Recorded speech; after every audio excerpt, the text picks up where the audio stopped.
Tajulle cudomani akkuma fuudhee dhabamsiisee jira hordoftoota keenya. Garuu tu ammaan tana taajuudhaan barbaadaa jira hordoftoota keenya. Bakki too wayii dhaqee nama gaafatu jira. Araballee gaggaafadheetiin jira. Bakki too uummanni sun itti argamus argachuu hin dandeenye hordoftoota keenya.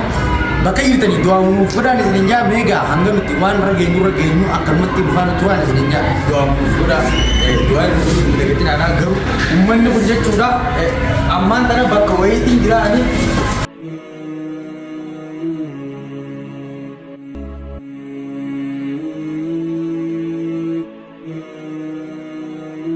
Assalamualaikum warahmatullahi wabarakatuh. Ashama harkafuun akkam jirtan qabdumtootaa fi daawwattoota keenya. Egaa akkuma viidiyoo tana agartan jechuudha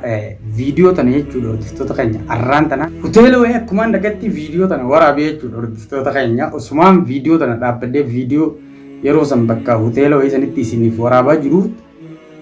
warroonni siirii dalaguudhaan magaalaa keessa dhodhokatanii bakkitoo hojii garagaraatti dhodhokatanii jiran akkasitti osoo namfirraa quban qabnatti utaalee achiin waa meeqa jechuudha hordoftoota keenya achi sikuriitiin hoteela eedu qabdee hoteelii jechuudha uummanni kun uummata kamii yotte an diinni qiyya jechuudha hordoftoota keenya diinni qiyya warreen siirii dalaguuf warreen akka Yuusuf gaara keessatti miidhaa jiru qofaadha jechuudha hordoftoota keenya sitti galaa miti sababa uummata kanaatiin ji'a lama kana hidhame akkumaan isinii hime amma mucaarree fokkosinnatti utaalisuun jechuudha hordoftoota keenya sikuriitiin qabdee karaa mana hidhaa mana qorannaa hojjiifte waan innatti utaalee jechuudha viidiyoo yeroo san dheertuun isinii mana ture sikiriitii waliin nu dhufteet naaf isaas walumaan qabdee akkasitti qoratamee kaameraa laalamee an akka bilisa ta'e harkaa ba'ee isinichitti hafee jechuudha hordoftoota keenya eegame ummanni kun jechuudha ummata siirii dalaguudha ummata Yuusuf qabee gaara keessatti akkasi miidhaa jiru qofaadha ummanni kun jechuudha malee ummanni biraa tokko hin jiru warri siirii dalagu kan ana barbaadu fi kan Yuusuf barbaadu fi kan warreen biraa Oromoo barbaadu guutuun isaanii uummanni siirii dalagu jechuudha hordoftoota keenya naatu isinii wanni isaanii takka jechuudha ajajaan isaanii uummanni nama isaan ajajuu qaba nama isaan birrii nyaachisee ajajuu qaba ammas mucaan birrii nyaachifamee bakka firoo agartetti qabii wanni godhii yaani laakiin uummata akkana godhuu hin dandeenye jechuudha hordoftoota keenya akkuma agartanii alhamdulillah rabbil alamin achiis beetiin ammaan tan dhufee eegaan mana kiyya dhufe booda viidiyoo tan isinii maree jechuudha viidiyoo tan sheer godhaa namoota cufa biraan ga'a akkasuma like subscribe godhuun isin dagatina warree YouTube channel kanaaf haaraa taatan uummanni lafattu isin miidhaaf asirratti isin miidhaa jira waan taateef jechuudha hordoftoota keenya meegaa inshaallah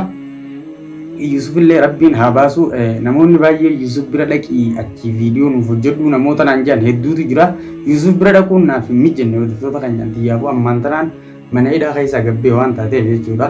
sanumaafuu warri yaada qabdan yaada keessan karaa koomentiitiin naa haayuu hin dagatinaadha ammallee jechuudha hordoftoota keenya asumarraa wanni isin dhaamuu barbaadu akkuma waliin quba qabnu jechuudha taajuun uummata siirii harka jira ture naaf fakkaate ani taajuunis akkuma kiyyaa mana hidhaa keessa jira jechuudha hordoftoota keenya ummanni fattaalee hidhaa naganii jechuudha. Inshaallah gaamee hordoftoota keenya inninis akkasumatti harka mootummaa jira rabbiin haa baasu anillee hangan dandee tokko mootummaa garagaraa bira dhaqee waraqaa iyyataa nin galchaa fi sanii achitti illee jechuudha hordoftoota keenya Yuusuf illee akkaataan inni keessa jiru annaaf hin galle jechuun waan takka hubannoo hedduu baay'inaan hin qabu jechuudha waan isaan keessa jiran viidiyoo isaan maxxansaa jiranis hordofaa hin jiru waan taateef amma mootuu hordoftoota keenya uummanni kun hidda lafa gajjabeeffatee jira mootummaallee birrii gaa nyaachisanii dhukkee nama kaasaa jiran akkuma hidhan sanitti namoota biraatis kan viidiyoo asirratti takkaa waliin beekne namoota baay'ee hidhanii jiranii amma sun har'aan tana dhufee gittimna jee laakee waan takka na godhuu hin dandeenye akka fiigaa dhufee ni hanqatee hordoftoota keenya viidiyoo osumaan maru jiru viidiyoon akkasuma irratti dhaabbattee mucaan wajji deemu kan viidiyoo namaru jirus waliin qabamne mana hidhaa deemnee kaamerumaa maruu hin dandeenye jechuudha hordoftoota keenya viidiyoon hangisan akkuma tasaan naa maramtee keessan naa gabbute malee isinii galaa miti mana hoteelaa keessa bakkitoo garagaraa bakkitoo bashannanaa bakkuma takkaa'u deemuu hin dandeenyu jechuudha miti hordoftoota keenya yoonan gatiin baay'ee namni akkanumatti na barbaada. Maaliif uummanni na barbaadu uummatuma ziirii dalagu bichaadha malee namni bira tokko kan na barbaadu hin jiru. Sanumaafuu ammallee sodaa isaaniitis waa takka hin qabu bishaan quraanaatis fudhadheetiin deemaanii kishaa hin qabu bishaan quraanaa milkaata wayii jedheeti inshallah gamee du'aa nuuf godhadha hanga viidiyoo itti aantu walitti jaanutti akkanuma nuuf faana tura. Amma mootu waaniin hojjedhu asirratti akkanaan ta'u deema jee osoo hin dubbanne zim jeetuma waan hojjedhu hojjedhaa isin viidiyoo yeroo namatti ansutti na hordofaan isin hin jaa hanga viidiyoo itti aantu walitti jaanutti nagarnaaf jiraadhaa du'aa nuuf godhu hin dagatina. Inshallah gamee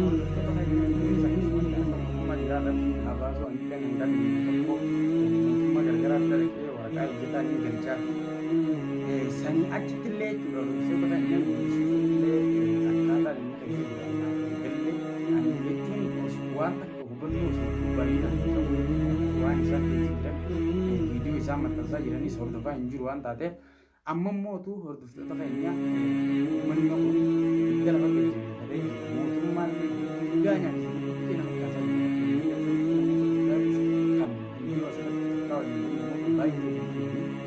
amma suuraan kana dhufee gidduun ilaalee waan takka nama garuu hanqatee hojjetu bal'anii viidiyoo osumaan malu viidiyoo akkasuma irratti dhaabbatee mucaan hojii nama viidiyoo nama dhuunfus viidiyoo nama sana isaan naamaramtee isaan naagalee mana hoteelaa keessa bakkitoo garaagaraa bakkitoo bashannanaa bakkitoo takkaa hojii waan takka qabu bishaan quraanaa fudhatee deemaanii kishaan qabu kan quraana milkaata wayii jedheeti inshallah garuu viidiyoo itti aantu walitti jaan nagarnaaf jiraadhaa du'aa nuuf godhu hin jedhee inshallah gaamee akkaataa inni keessi waan naaf hin galle jechuun waan takka hubannoo osoo bal'inaan qabu waan isaan keessi jiran viidiyoo isaan maxxansaa jiranis hordofaa hin jiru waan taateef amma immoo